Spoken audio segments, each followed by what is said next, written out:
Here we are at Austerlitz. Early morning. The fog is thick and won't burn off until late morning. Until then, visibility is 1/3 of a foot move, keeping much of the battle in mystery. If, as Napoleon claims, he only has these forces, then the coalition must win the battle. A stalemate is a French victory. If the French player decides to bring on all his forces, then it goes the other way, and the French must win. A stalemate is a coalition victory. The French player decides before the battle how much he will commit. The coalition player does not know. He must begin the battle assuming this is all the French has. And even to beat this army, he needs to start right out at the get-go, attacking with everything he has. If he waits to find out until the middle of the game, he very likely will not have time to defeat the French, and the French will win. If, like historically, he discovers that the French have brought on their full forces, he then must revert to the defensive and hang on for dear life. Let's see how this plays out. Turn 1. All through the morning hours, the coalition army cautiously advances through the fog, looking for the French. It's late morning, and still the fog of Austerlitz holds. For the first time, all the forces with Doktorov appear on the map. They fall on Sou's 4th Corps. Bagration's advance guard is placed on the map. There is no French ploy. This is all they have. Now the game is afoot. They must win Austerlitz. Although there are still quite a few coalition forces unaccounted for. The advance guard slams into Lannes' corps. Lannes falls back. Doktorov's assault on the French right. Soul's men are thrown out of the orchard.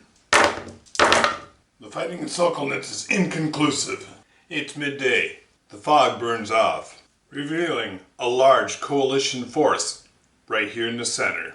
Liechtenstein's cavalry pursues the retreating French. The Russian guard comes off the Pratzen.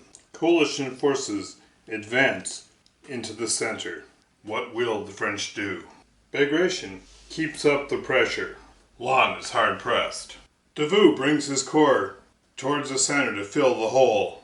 Buy some time. And French General Sou does Sou things and reveals his full strength. Will it be enough to knock the coalition off balance? The coalition advances further in the center. Stunned, Doktorov falls back. Landgren moves his infantry behind the artillery and prepares to receive.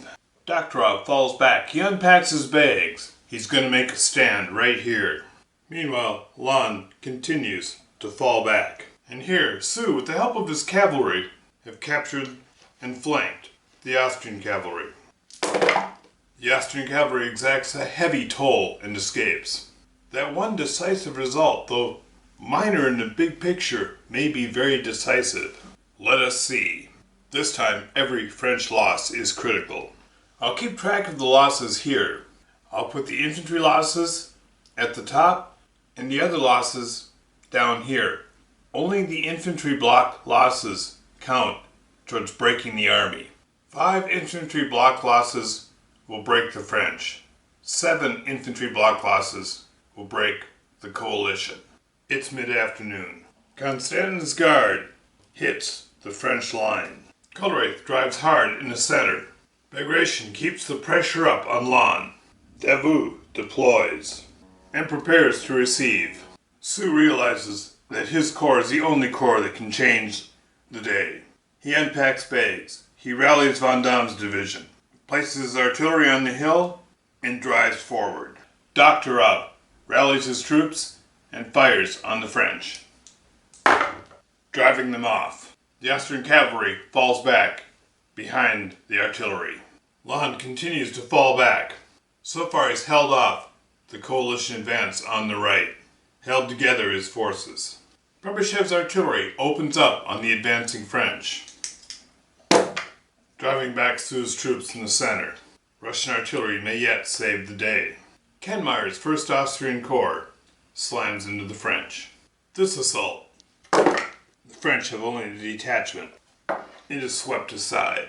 Let us see what remains of Sou's assault in the center, after its lead columns were cut up by the artillery. losses are heavy. The artillery is lost, but the Russians hold the hill. It's late afternoon, and it ain't over yet. Lon firms up his line, and his artillery fires on the advancing coalition forces, driving the center back. Sue's artillery fires on the advancing Russian guard, with little effect. Sue abandons his idea of a French attack and focuses on strengthening his line. Doktrov's artillery opens up on the French line, driving them out of Telnitz. Kenmeier's 1st Austrian Corps drives hard in the center. Davout with a surprise riposte in the French center. Trebuchev's artillery shells the French in the vineyard. The French suffer losses. Coalition forces fall back from Davout's drive. Constantin's inexorable advance continues. All these lakes are frozen, considered clear terrain. In the late afternoon combat, the Russian guards attacking a couple detachments. The detachments are brushed aside. The coalition cavalry charge into the flanks of Lon's men. Lon's men managed to survive the assault. It's now early evening. Trebuchev's artillery fires again, to no effect. Again, Sue's artillery fires on the advancing Russian guard. The guard is not afraid. Kenmeier's Austrians continue their push. The Russian guard drives hard. Lon's cavalry attempts to relieve Davout, and his artillery plays with the Austrian line, driving them back. Davout's troops scramble out of a tough position. Kenmeier's troops recover and continue the pressure. Bagration also continues the pressure. And now we have the early evening combat. Bagration's assault on Lon. Lon's artillery, heavy casualties among the attacking Austrians, and they fall back. Over here, Bagration's cavalry is attacking Lon's disordered infantry. This could be a different story. Bagration's cavalry makes close work on Lon's cavalry, outflanked by the coalition's army, and it's all cavalry. But Lon's cavalry pulls off a miracle and escapes. And the Russian guard attacking Sue's troops. His infantry manages to fall back, but the guns are lost. Late evening, time for one final attempt to break the French army. The coalition must destroy 2 infantry blocks, while they themselves can lose up to 5 more. Can the French delay till evening without sustaining heavy losses? Landgren's infantry charges the French. I've drawn Lon's corps, but Lon's corps wants to move last. They attempt to alter the order, which they do. Next, Sue is drawn. He attempts to alter the move.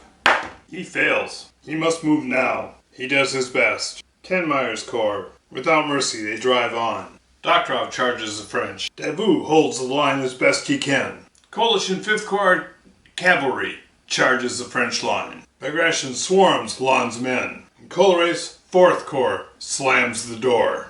Trebuchev joins the drive, but the Russian guard, the cavalry, slams into the disordered French division. There's nothing Lon can do. He moves his bags as far as possible out of danger. He covers his cavalry. Combat on the last turn.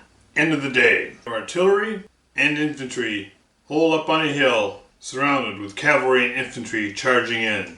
The artillery destroys the cavalry, and Lon's troops escape out of the noose. Davout's men in the woods.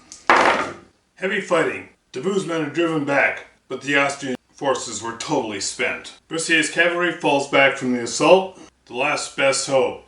Yankovic's cuirassiers attack Friant's men. Swirling desperate combat as dusk falls, but Sue's men are still there. The somewhat disordered grenadiers charge the French positions. Cavalry in the fore. The French engage in a fighting retreat. The grenadier attack is stopped. The Russian attack in Sokolnitz is somewhat costly, and the French simply fall back.